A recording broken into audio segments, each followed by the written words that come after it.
dhufo barkasaati saqabadhu akka yoobine yaadatamta nadagati jette maaliif dhibbata yeroo eegamale sinirraanfatu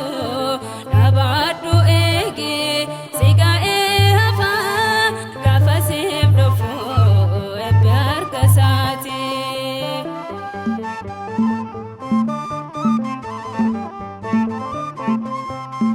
Dhibbiin kee kun har'aa fi malee boriddoon jiru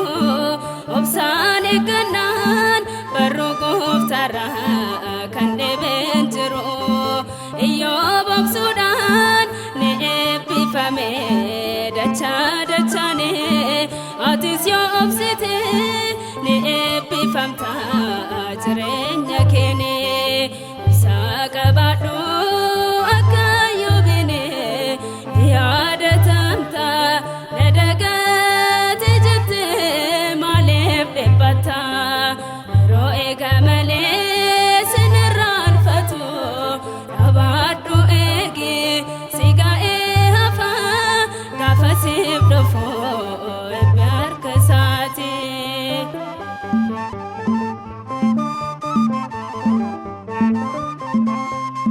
Hundaa siif kennuuf yoom gabaabbate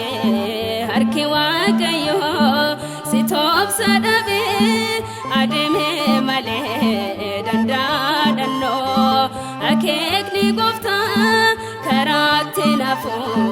yoomiyyuu taanaan dhaabadhu eegi ni kabajamta turtee eeggannaan saqabadhu akka yoobine yaadatamta nadagati jette maaliif dhibbata yeroo eegamale sinirraanfatu dhaabadhu eegi siga'ee hafa gaafa siif dhufu barkasaati.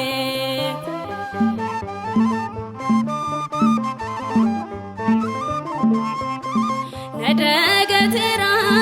jettee mucaa koo abdiin dhabine obsiina eegi nan dhufa si yaadachuudhaafane eessan siif kakadhe